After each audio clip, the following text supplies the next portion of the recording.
everybody, happy Homebrew Wednesday. It's Pooka here. Yeah, I'm still alive. Haven't put a video up in a while. I hope everybody's doing well. Been commenting on a few videos here and there just to let everybody know I'm still around, but we're cool. Got my pot fixed. I'm doing a trial run on it right now with some boiling water. Got a cooling fan put on the back of the control box, so that will help keep the control box cool. And so we'll cut to that and show you just a little bit more footage. Okay, I had to do some upgrades to my control box. Originally when I put this thing together, I did not do any vent holes, which was a really bad idea. This thing has a heat sink in it, and so I just left the back of it off. And it worked for about 6 months.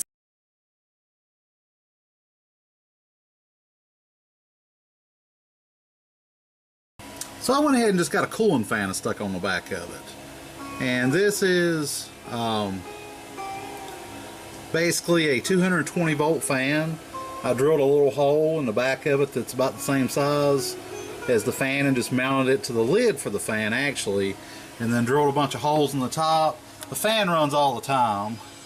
The air coming out of it's pretty cool. It comes out the top here, and then it also comes out the hole over here on the side. And you can see the wire for the fan running around the corner there, and then it just runs up in there and it goes onto the side that feeds the power, so it doesn't go through the switch. So the fan just stays on all the time. You can feel the air coming through it. Pretty nice. Keep that thing cooled off. This is what the switch. This is the old switch, and it just looks like it just kind of burned out. The part that holds the fuse right there must have shorted out or something because of the heat. You can see it's got the heat sink on it, and it's got some scorch marks on it where it smoked. So I killed this switch, and then plus I forgot to peel that blue shit off too, which also helped keep it from dissipating heat like it should. Basically this is what the switch looks like. The two wires on the left are your incoming power wires. The two wires on the right go out to your pot, and then of course the switch here controls the voltage. It doesn't control wattage, it controls voltage. And so I'm just doing a test run on this thing. Got this baby cranked up. Let's see, that's wide open right there, and it'll bring that thing up to a boil no time flat.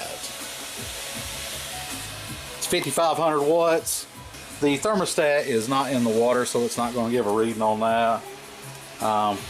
Once this comes up to a boil, I'll just shut it off, drain it out, put this thing back up. Got some Belgian Ardennes yeast that I did with my bread experiment beer that's I washed and I kept it.